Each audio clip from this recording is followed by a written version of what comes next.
नमस्कार, मैं हूं प्रियंका संभव और आपके लिए लेकर आई हूं औरतों की फाइनेंशियल आजादी पर HDFC म्यूचुअल फंड की खास मुहिम बरनी से आजादी in association with TV9 network. हम इस सीरीज में बात कर रहे हैं कि हमारे समाज में महिलाओं की भूमिका कैसे बदल रही है। कंपनियों के बोर्ड रूम से लेकर क्रिकेट के मैदान तक अब महिलाएं आपको कॉन्फिडेंस के साथ अपना दायरा बढ़ाते हुए दिख रही हैं। महिलाएं फैसले ले रही हैं, चुनौतियों का सामना कर रही हैं और औरतों के इस बदलते रोल में कई सहयोगी भी हैं। उनके माता पिता, उनके दोस्त, उनके साथ काम करने वाले कोलीग्स और उनके पार्टनर्स। और आज ऐसे ही कपल से मैं बात करने वाली हूं जो जीवन के साथ साथ अपनी वित्तीय जिम्मेदारियों को भी शेयर कर रहे हैं। पति पत्नी के रिश्ते में अब औरतें मनी मैटर्स में फ्रंट फुट पर हैं और मेरे साथ एक ऐसा ही कपल है, उत्कर्लिका बाड़ू और Tarun Pandey. Both of you welcome to मनी9।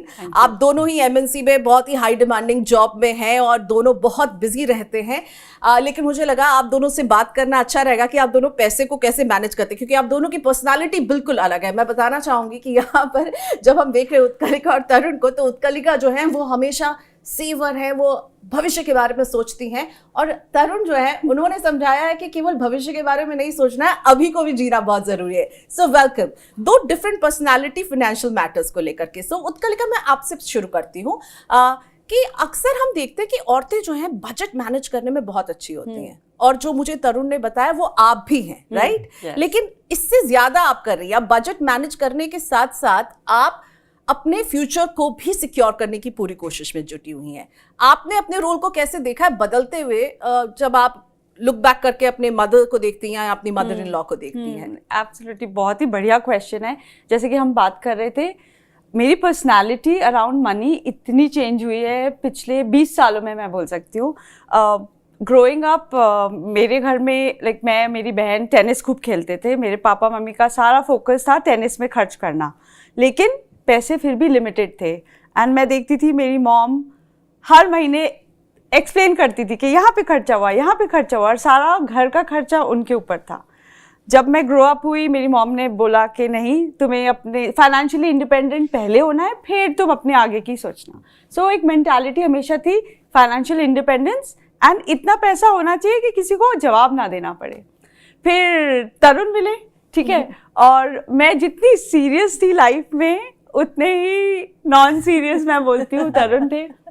और पिछले आई थिंक शादी के 1 साल बाद हम लोग MBA के लिए गए। वहाँ पे अपना सारा हमने सेविंग्स खर्च कर दिया। बट आई थिंक 3-4 साल बाद जब हम एक्चुअल एज अ कपल रहने लग गए, मैं न्यूक्लियर फैमिली से थी and went to I think a very very big family, joint family, जहाँ पे सब लोग एक साथ थे। तो मेरे लिए वो चेंज था।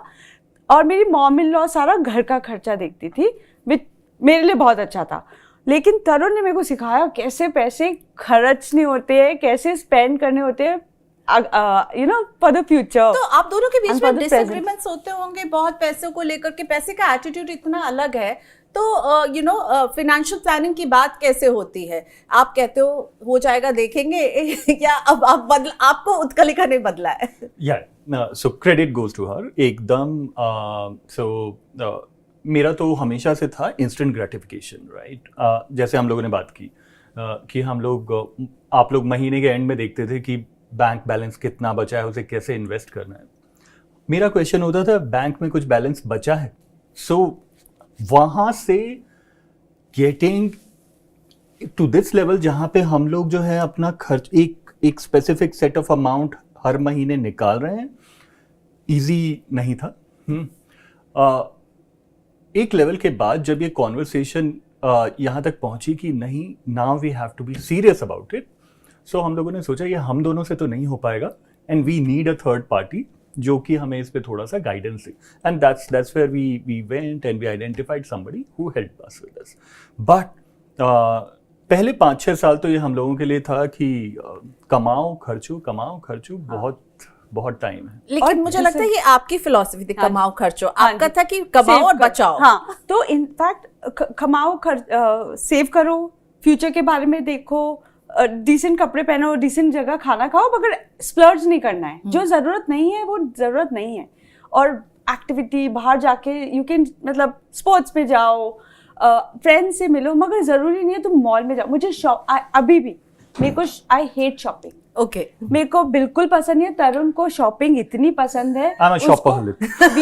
उसको डिप्रेशन हो जाता है जब हम नहीं जाते हैं। और अब इसको पता है कि तरुण मुझे बोलता है यू भी, मैं जा रहा हूँ शॉपिंग, तुम्हें चलना है? और मैं बोलती शॉपिंग नहीं, बिल्कुल नहीं। और वो खर्चे रिलेटेड नहीं है मुझे। तो आप लोग बिल्कुल ऑपोजिट है। बिल्कुल और जो ट्रेट है ये शॉपोहॉलिक अक्सर महिलाओं से जोड़ा जाता है कि महिलाएं शॉपोहॉलिक होती हैं, Yeah. पर यहाँ पे तरुण ने वो रिस्पॉन्सिबिलिटी ली है। हाँ, इसको शॉपिंग बड़ा पसंद है। चाहे सीए हो, चाहे फाइनेंशियल प्लानिंग हो, तरुण का कोई टीडीएस रह जाता है, कहीं पे इनकम टैक्स का नोटिस आ जाता है, यूबी मैंने तुम्हें एक ईमेल भेजा है, तुम एक बार देख लेना।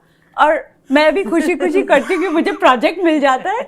लेकिन you are the real finance minister of the household. तो आप फुट मसाज करवाते हैं। हाँ तो ये स्टोरी हमें बतानी चाहिए, बहुत फुट important मसाज story. वाली स्टोरी। ओके सो थोड़ा सा बैकग्राउंड। सो हम लोगों की शादी हुई 2009 में एंड 2010 में हम लोगों ने डिसाइड किया कि ये अपना एमबीए करने IIM कैलकाटा चली जाएंगी और मैं अपना एमबीए करने एक्सेलरी जमशेदपुर चला जाऊंगा। एंड ऑब्वियसली इनके पास पर्सनल फाइनेंसेस थे जो इन्होंने यूज़ किया। स्टूडेंट लोन कम लिया, मेरे पास तो थे ही नहीं, सो सारा का सारा स्टूडेंट लोन पे था। So once we completed our MBA तो इनकी जॉब वापस गुड़गांव में लग गई एंड मेरी जॉब लगी कैलकाटा में। एंड ऑब्वियसली ज़्यादा पैसे थे नहीं, महीने में शायद 1-2 बार ही दिल्ली आना जाना हो पाता था, वो भी राजधानी एक्सप्रेस से। फ्लाइट के पैसे उस टाइम तक नहीं थे। सो आई थिंक ये जुलाई 2011 के करीब की बात होगी। एक ऐसे वीकेंड पे यूबी ने मेरे को फ़ोन किया and we were just chit chatting. So इसने पूछा पैसे वैसे हैं ना तुम्हारे पास? सो मैंने कहा हाँ होंगे 2-2.5 हज़ार रुपये। एंड ये तो एकदम घबरा गई कि 2-2.5 हज़ार और अभी 1 हफ्ता बाकी है before you get your salary. So मैंने कहा नहीं हो जाएगा यार, मैंने क्या ज़रूरत पड़ेगी ले लेंगे कहीं से। सो फिर फ़ोन वोन रखा, 15-20 मिनट में मेरे पास 7-8 हज़ार रुपये इसने ट्रांसफ़र कर दिए। देन 1 घंटे के बाद इसका दोबारा फ़ोन आया। Let me take the liberty of saying कि टू ग्लोट दैट मैंने तुम्हें पैसे ट्रांसफ़र कर दिए to save your life. So मैंने कहा हाँ I saw that, thank you so much. So then she asked me are you outside? So मैंने कहा हाँ मैं, अब तुमने पैसे भेज दिए थे, बोर हो रहा था तो मैंने सोचा यार थोड़ा सा बहुत दिन हो गए ये फुट मसाज करवा दूं। आप सोचो मेरे को लग रहा है कि बेचारे के 2 हफ्ते 1 हफ्ता कैसे चलेगा कहीं से। और उस टाइम शायद क्रेडिट कार्ड भी नहीं था, तुम्हारी क्रेडिट कार्ड की भी इसने सब कैंसिल किया था। तो और इससे जब बोला नहीं किया था, इन्होंने करवाया हुआ था क्योंकि आप बहुत खर्च करते थे। बहुत। तो सारे खर्चों को कंट्रोल करने वाली उत्कलिका ये बताइए, एक हाई डिमांडिंग जॉब, हाँ। उसके बाद आप घर मैनेज कर रही हैं और उसके बाद सारे फाइनेंसेस मैनेज कर रही हैं और तरुण की ख्वाहिशें भी मैनेज कर रही हैं, राइट? पैसे को लेकर के, क्योंकि आप लोग को ट्रैवल करना अच्छा लगता है, अच्छी जगह आप जा करके खाना पीना अच्छा लगता है, एक स्टैंडर्ड ऑफ लिविंग है आपकी जो आप मेंटेन कर रही हैं। तो ये सब कैसे कर पाती हैं? मैं चाहती हूँ कुछ आप हमें बताइए जो कुछ महिलाएं आपको देख करके आपसे वो प्रेरणा ले सके। बिल्कुल। और मैं इस मामले में इवन ऑफिस में बहुत खुल के बात करती हूँ। कुछ चीज़ें I am very grateful for. एक तो घर मैनेज करने की जो रिस्पॉन्सिबिलिटी है, कुकिंग, क्लीनिंग, एवरीथिंग, राशन आना, वो मेरी मॉम इन लॉ करती है। हम लोगों ने हाउस हेल्प है तो मुझे उसमें घुसना नहीं पड़ता। ये भी मेरी एक पर्सनालिटी डेवलपमेंट है। जनरली मुझे कंट्रोल करना पसंद है कि सब एक हिसाब से परफेक्ट वे से हो। और शादी के शुरू में ही तरुण ने भी बहुत सिखाया मुझे कि रिलैक्स करो, तुम परफेक्ट हर जगह पे नहीं हो सकती। तो that is also been a journey. तो एक वो है, मैं मॉम को दे देती, इनकी मॉम इन लॉ को दे देती हूँ कि महीने का इतना है, ऊपर नीचे होगा कर लेते हैं। तो एक बहुत बड़ी रिस्पॉन्सिबिलिटी वो निभाती हैं। प्रोज एंड कॉन्स हैं, हर चीज़ मेरे हिसाब से नहीं होती, विच इज़ फाइन। दूसरी चीज़, मुझे काम करना बहुत पसंद है और काम के अलावा फिटनेस, लोगों से मिलना, NGOs के साथ, बच्चों के साथ, लड़कियों के साथ एजुकेशन स्पेस पे काम करना बहुत पसंद है। और फिर हमारी एक बिटिया भी है तो टाइम थोड़ा उधर पे मैनेज होना चाहिए। तीसरी चीज़ जो मैंने खुद के वर्क में रियलाइज़ की है कि आपको पता होना चाहिए, आपका एक पर्सनल बोर्ड ऑफ डायरेक्टर्स होने चाहिए। आप हर चीज़ में एक्सपर्ट नहीं हो सकते, चाहे वो फाइनेंस हो, चाहे वो गार्डनर हो, चाहे वो एजुकेशन, तो अपनी बेटी को मैं नहीं पढ़ा सकती तो मेरी मम्मा हेल्प कर देती है, मेरी खुद की मम्मा आती है, वो टीचर थी। हम हमेशा तरुण बहुत ट्रैवल करते हैं, तो एज अ रिलेशनशिप बिल्डिंग हम लोग इवनिंग में जब एक साथ होते तो वॉक करना ही है 15 मिनट। छोटी छोटी चीज़ें ना हम लोगों ने गार्ड रेल्स डाली हुई है।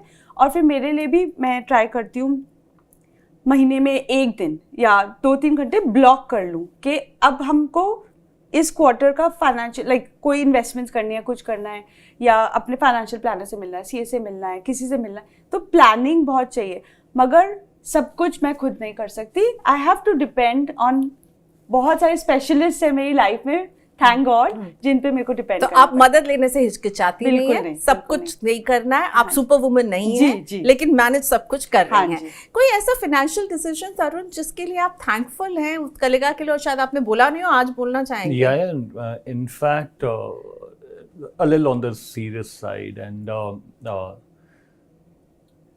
I'm extremely thankful to her because with इनके एटीट्यूड के कारण, इनकी फाइनेंशियल प्लानिंग के कारण हम लोगों ने काफ़ी पर्सनल स्पेस में जो इश्यूज, हेल्थ रिलेटेड इश्यूज आए हैं, उन्हें एड्रेस किया है। सो 2015 में my sister, she was diagnosed with cancer, बहुत यंग एज में, 40s। शी वाज 40, एंड हम लोगों ने उन्हें काफ़ी फाइनेंशियली हेल्प किया।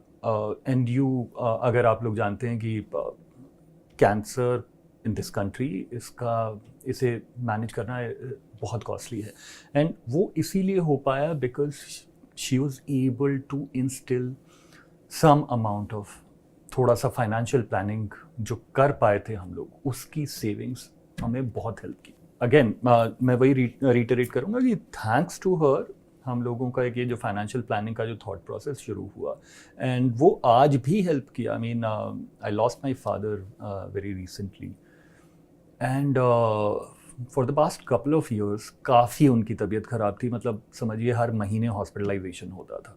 हम लोगों के कितने होते हैं कॉर्पोरेट इंश्योरेंस या फिर मेडिकल इंश्योरेंस, उससे बहुत कम मदद मिल पाती है, बहुत कम मिला। एंड आप एक बार हॉस्पिटल में एडमिट हो जाइए, 4-5 लाख रुपए का बिल तो वैसे ही गिर जाता है। और वहाँ आपको लगता है कि उत्कलिका की जो पूरी प्लानिंग रही थी उससे मदद मिली, बहुत हेल्प हुई। एंड सो मेरे को खुद दिख रहा है, एंड ऑनेस्टली ऐसा नहीं है कि मैंने अपने जो मेरे खर्च करने वाली स्ट्रीक है उसे बंद कर दिया। अभी भी मेरे रूम के अंदर 15 परफ्यूम्स की बॉटल हैं, एंड तो सब कुछ मेंटेन करते हुए, एंड वही इसलिए मैं बोल रहा हूँ, जब हम लोगों ने 2018-19 में डिसाइड किया कि हम लोगों को ये फाइनेंशियल प्लानिंग पे फोकस करना है, सो आज हम लोग इधर खड़े हैं, we have some amount of net worth, and हम लोग अपनी फैमिलीज को सपोर्ट भी कर पा रहे हैं। ग्रेट। मैं ना इसमें एक चीज़ ऐड करना चाहूँगी, जो दर्शक है जो देख रहे हैं, आजकल ना ऑनलाइन कैलकुलेटर्स बहुत मिल रहे हैं, एक्सेल शीट्स मिल रही है, यंगस्टर्स बहुत इन्वॉल्व हैं, मगर मेरे तजुर्बे से कोई भी फैमिली, कोई भी कपल, कोई भी सर्कमस्टांसेस सेम नहीं है, सबकी पर्सनालिटी ट्रेट्स अलग अलग है। और अगर आप सिर्फ मैथ्स देखेंगे, सिर्फ टूल्स देखेंगे, तो वो एक नंबर है, आप क्या नंबर डालोगे क्या इंटरेस्ट आएगा, मगर लाइफ प्रैक्टिकली सिर्फ टूल से नहीं बनती। जैसे कि ओपनली मैं बोलूँ कि अगर आज हम लोगों ने अपने जो लाइफस्टाइल के खर्चे हाफ कर दिए, हम लोग अपने wealth goals double easily half time में पहुंच जाएंगे, मगर is that giving us happiness, right? तो ये ऑनेस्टली एक दूसरे को बताना कि मुझे क्या चाहिए, क्या पसंद है, करेज होना कि हम लोग क्या ये ड्रीम है, एंड इंटरफियर ज़्यादा नहीं करना। 2 इंडिपेंडेंट पर्सनैलिटीज़ है, उसको रिस्पेक्ट करना बहुत ज़रूरी है। Just because you married doesn't mean you have the same dreams, अलग अलग ड्रीम्स हैं और दोनों को साथ चलना है। वो लर्निंग सबको बहुत ज़रूरी है। जिस कोई और कपल कुछ और कर रहा है, कोई और फैमिली, सबके पास हेल्थ इश्यूज़ नहीं है, सबके पेरेंट्स हम लोगों ने देखा है बहुत क्लोजली, और मैं ये बोल सकती हूँ, हम अपने सारे फ्रेंड्स को बोलते हैं, हेल्थ इंश्योरेंस को आप लाइटली मत लीजिए। एक यही चीज़ है जो आपके कंट्रोल में नहीं है, तो प्लानिंग करिए, बाकी इट्स आपके पूरे प्रोफाइल में मैं एक और चीज जो देख रही थी वो ये थी कि आप दोनों ने बहुत ही कॉन्शियसली ये डिसाइड किया है कि आप रियल एस्टेट ओन नहीं करेंगे जी ठीक है जी। आप रेंटेड घर में रहते हैं जी। सो इस डिसीजन के पीछे क्या थॉट रहा है जी। ये बहुत ही कॉन्शियस डिसीजन है ये जी। नहीं कि ऐसा हो रहा है कि आप घर खरीदना चाह रहे हैं और शायद आपके फाइनेंसेस अलाउ नहीं करें जी। बट ये जी। कॉन्शियस डिसीजन है उस तरह का कपल ऑफ थिंग्स और फिर तरुण अगर कुछ ऐड करना है मैंने बताया था हम लोग जॉइंट फैमिली में है तो जॉइंट डिसीजंस भी थे अभी हम लोग से मॉम एंड लॉ है लेकिन ये डिसीजंस कि कहीं पैसा लगा दें ये सुना है मैंने जब मैं बड़ी हो रही थी मेरे पेरेंट्स ने भी कभी भी ये नहीं बोला जो मैंने सुना है कि घर होना चाहिए कभी नहीं तो शायद मेरे माइंड में ऐसा नहीं था घर ठीक है मतलब रेंट पे रहना है छत अच्छी होनी चाहिए एक वो कॉन्सेप्ट था ऑफ लेट भी हमने काफ़ी डिस्कशंस किए कि अगेन क्या करना है अगर इन्वेस्ट करना है तो आप इन्वेस्ट फाइनेंशियल प्रोडक्ट्स में भी कर सकते हैं मेरे को पता है गुड़गांव में क्या रेट्स बढ़े हैं रिटर्न्स इतने नहीं हुए हैं फाइनेंशियल जितने शायद रियल एस्टेट में हुए हैं इट्स ओके मगर अगेन हमारी प्रायोरिटी थी एक अच्छी सोसाइटी में रहना जो है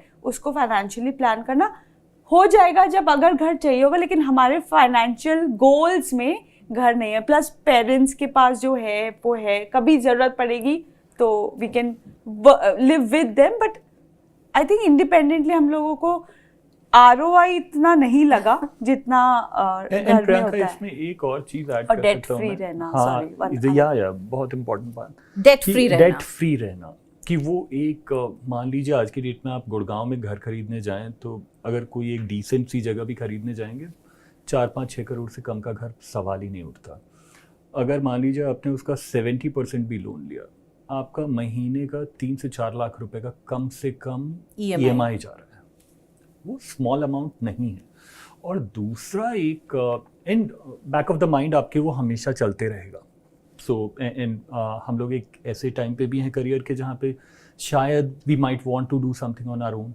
कुछ हम लोग एंटरप्रेन्योरशिप की साइड में भी सोचें बट जब तक आपके सर पे वो एक EMI रहेगा आप कभी सोच ही नहीं पाएंगे बिकॉज आपको वो एक बेयर मिनिमम अमाउंट तो देना ही देना है और दूसरा ये भी था हम लोगों ने एक कॉन्शियस कॉल भी लिया है कि क्या हम लोग रिटायर होना चाहते हैं दिल्ली NCR में उस सवाल का जवाब एब्सोल्यूट नेगेटिव अभी तक नहीं है बट हाँ मिला नहीं है उसका इसलिए आप उस तरफ अभी कोई कदम नहीं उठाना इसलिए हम लोग कोई उसके लिए कोई कदम भी नहीं उठाना चाह रहे हैं राइट इसमें एक और चीज़ ऐड करूँगी अगेन मैं अपने प्रोफेशनल लाइफ से यूज़ कर रही हूँ लेकिन मैंने एक बहुत ही अच्छे मेंटोर थे मेरे और उन्होंने मेरे को एक ना बहुत सिंपल सा फ्रेज दिया था what would you do if you had no fear डर अगर आपने हटा दिया तो आप क्या क्या कर सकते हो और हमने रियलाइज़ किया है कि घर खरीदना एक कुछ ना कुछ है कि डर कि रिटायरमेंट में अब रेंट थोड़ा ना देते रहेंगे पूरी लाइफ ऐसे लोग सोचते हैं जो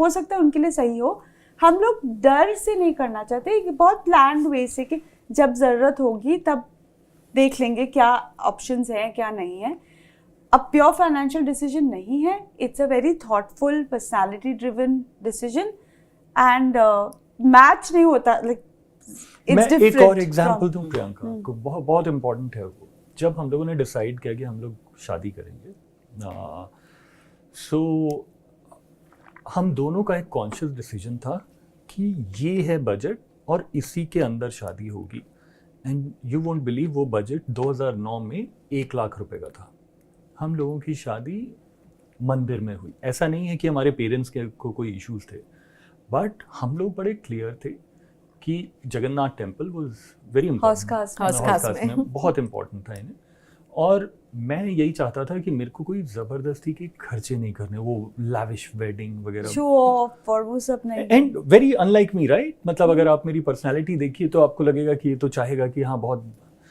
बट पता नहीं क्या हुआ कि हम लोगों ने ये डिसाइड किया कि हम लोगों को इस पे खर्चा नहीं करना है राइट सो बहुत सारी जगहें हैं जहाँ पे फाइनेंशियल प्लानिंग करते वक्त बोथ ऑफ अस हम लोग सेम पेज पे भी रहते हैं कि ये वाले खर्चे करने हैं ये वाले खर्चे नहीं करने हैं अब तरुण को जैसे एक्सपीरियंसेस पसंद है ठीक है मेरे को लगता है कैंपिंग करनी चाहिए कुछ रस्टिक कुछ रूरल करना चाहिए तरुण के लिए सेफ्टी इंपॉर्टेंट है तो बहुत ही डिफरेंसेस डिफरेंसेस है कि अगर और इसको बैलेंस कैसे करते हैं आप लोग? बस कभी कभी आर्ग्यूमेंट्स होते हैं, कभी कभी एक बार तो हुआ था, मैंने बोला यार तुमको हमेशा एकदम 100% अच्छे से रिजॉर्ट में जाना है, कभी कभी मुझे ऐसे टाइम पास भी करना है, नहीं मेरे साथ जाओगे तो ऐसे करना। तो डिसएग्रीमेंट्स बहुत होते हैं and I think that is what makes life interesting. सब कुछ बोरिंग और प्रेडिक्टेबल नहीं है। 17-18 years of togetherness आपको भी समझ जाना चाहिए। मैं अपने I can speak for myself, हाँ, कि कौन सी जगह है जहाँ पे आपको वो मिडिल लिबर्टीज ग्राउंड लेने मिल जाएगी जहाँ आप दोनों सहमत हो जाएंगे। ओके, एक क्वेश्चन बहुत इंपॉर्टेंट है जिसमें हम बातचीत करें, आपने अपनी मदर को कैसे देखा पैसे मैनेज करते हुए, और आपका मैनेज करने का तरीका कितना अलग है? जी जी, तो मेरी मम्मा शुरू में टीचर थी, फिर जब मैं हुई और फिर मेरी बहन हुई, मेरे भाई, वो छोड़ दिया उन्होंने, but once a teacher always a teacher, ठीक है, बहुत अच्छे से पढ़ाती थी। और बहुत मम्मी और पापा, मेरे नाना जी टेनिस खेलते थे, तो मेरी मम्मी को भी शौक था कि टेनिस में दोनों बच्चियों को डाले, तो मैं और मेरी बहन टेनिस के माध्यम से बहुत जगह घूमे, सारी पर्सनालिटी, टीम स्पोर्ट, सब कुछ। तो मैं तो स्पोर्ट्स को लेके तो बहुत एक्साइटेड हो जाती हूँ, मगर इसमें ये था कि एक्सपेंसिव था। पापा डॉक्टर थे और उनकी लैब थी, वो भी उड़ीसा से आए थे, कुछ नहीं था, उन्होंने सब ग्राउंड अप करा, दिल्ली में बेस किया, तो सीखने को बहुत मिला, और दोनों प्रो एजुकेशन थे। लेकिन मुझे जहाँ तक याद है प्रॉब्लम्स थी फाइनेंशियली, आर्ग्यूमेंट्स होती थी, दोनों मुझे और मेरी बहन को सुनने को दिखता था। मम्मा कोशिश करती थी कि ना पता चले, लेकिन एक टाइम आया, और I hope I don't cry, but एक टाइम आई थिंक 18 ईयर्स की थी मैं, जब पापा ने मेरे को बोला या तो तुम टेनिस खुद फंड करोगे, नहीं तो तुम्हें छोड़ना पड़ेगा। And that was the time, because professionally कुछ हो नहीं रहा था, I had to leave tennis, professional tennis. मतलब अभी भी इतना पेन होता है ना, मगर सीखने को मिला। मगर ये पता था कि पापा भी तो ट्राई कर रहे हैं ना, तो कि इतना नहीं आप खर्च कर सकते। तो मम्मी हमेशा मैनेज करती थी, पता नहीं 10,000 या 8,000 रुपीज़ में इतना बड़ा घर चलाना। हम लोगों को खाने का भी शौक था, ट्रैवल भी करना था, कैसे करती थी मुझे नहीं पता, लेकिन स्ट्रेस थी। और आई थिंक वो इनहेरेंट हो गया। तो मैं भी बहुत स्ट्रिक्ट, मेरी फर्स्ट सैलरी कैश में थी, मैं एक फैक्ट्री में काम कर रही थी, तो फर्स्ट सैलरी 10,000 रुपीज़ कैश मिलता था, इतनी खुशी होती थी। उसी से मैंने अपने भाई के लिए शायद फर्स्ट एक्सबॉक्स खरीदा, तो you know proud, I was very proud कि क्या हो रहा है। कभी नहीं लगा कि कम है, मगर अब एवोल्यूशन ऐसा हुआ है। आज मैं जहाँ पे हूँ, बहुत लर्निंग हुई है ना, हम लोग बहुत चेंज होते हैं सर्कमस्टांसेस लेके। अब लगता है you live only once, and plus हम दोनों वी वांट टू हेल्प हमारे रिलेटिव्स हो, फ्रेंड्स हो, जिसको ज़रूरत है, जेन्युइनली हम लोग अपना टाइम निकाल के रखते हैं। तो अब हम ऐसे मैनेज करते हैं कि क्या चीज़ नॉन निगोशिएबल है। आपके investments for the future non negotiable है। और मैं भी ये नहीं बोलती हम लोग 100 साल तक जिएंगे, बट 70 ईयर्स तक जियोगे, 75, वो एक प्लानिंग, वो एक पार्ट है। बच्ची की एजुकेशन नॉन निगोशिएबल है। और फिर हॉबीज़ और करंट जो हम लोगों के खर्चे, वो उसको प्लान, वो थिंकिंग इंपॉर्टेंट है। अब क्या होता है ना, जब आप एक सेट असाइड कर लेते हो ना कि इन्वेस्ट इतना करना है, तब आपको जो बचता है उसमें आप स्प्लर्ज करोगे ना, तो आपको दुख नहीं होता। तो अब मेरी मॉम या मेरी मॉम इन लॉ जब देखती है ना खर्चे, बहुत परेशान होती है, ये बच्चों को कदर नहीं है। मेरी हमारे घर में कोरियर आता है ना, मेरी या साड़ियाँ आती है या कुछ, मेरी मम्मी और मेरी मॉम इन साइड हो जाएंगे, ऐसे सिर्फ बिल देखिए इतना खर्च होगा। हम लोग पता है वो मत देखो, आप देखो आपको साड़ी पसंद आई कि नहीं आई, सूट पसंद आया। तो आप खुशियों को भी मैनेज कर रही हैं, लेकिन टारगेट को नहीं भूली। तो उत्कर्षा तरुणिफाइड हो चुकी हैं, जहां अपनी लाइफ को एंजॉय नहीं कर, थैंक गॉड, ताकि हम लोगों के पास बट 15 परफ्यूम वो जाता है ना, कहते हैं मेरे को शॉपिंग कराने जाता है, तो मुझे लगता तरुण उस दुकान में मत जाना। और एक बार तरुण घुस गया, फिर मैं ना अपनी बच्ची को लेकर साइड हो जाती हूँ। I'll tell you what, God, so इसने कभी मेरे को शॉपिंग, मैं अकेले ही कर रहा होता हूँ, ये मतलब she hates shopping. Now my daughter, पापा let's go shopping, so I have my partner in crime. दूसरा, एवरी टाइम शी सेज कि तरुण मेरे को लग रहा है यार मेरे थोड़े से ना कपड़े प्रोफेशनल या फिर ये कम हो रहे हैं, बस दिल से खुशी होती है, चलो लेट्स डू शॉपिंग। खुश होता है। अरे ओके, सो खुशियों को भी मैनेज कर रहे हैं, खुशियों को आप लोगों ने बैक सीट पे नहीं रखा है, लेकिन पर्सनल फाइनेंस को भी बहुत अच्छे से मैनेज करें। बहुत शुक्रिया आप दोनों का हमारे स्टूडियो में आने के लिए, हमसे बात करने के लिए। Best of luck for your future. दोनों शॉपिंग भी करते रहे और प्लानिंग भी चलती रहे आपकी यूं ही। और मुझे लगता है इसीलिए पार्टनर्स जो हैं वो साथ में जब काम करते हैं तो इस तरह की केमिस्ट्री आपको नजर आएगी। कितना मजा आया इनकी बातों को सुनने के लिए। और आई एम श्योर आपने भी कुछ ना कुछ उत्कलिका और तरुण की स्टोरी से सीखा होगा, तो कमेंट बॉक्स में लिखकर हमें जरूर बताइएगा। आज की बातचीत को यही वाइंड अप करते हैं। नमस्कार। HDFC म्यूचुअल फंड द्वारा निवेशक शिक्षा और जागरूकता अभियान। म्यूचुअल फंड निवेश बाजार के जोखिमों के अधीन है। योजना से जुड़े सभी दस्तावेजों को ध्यान से पढ़ें।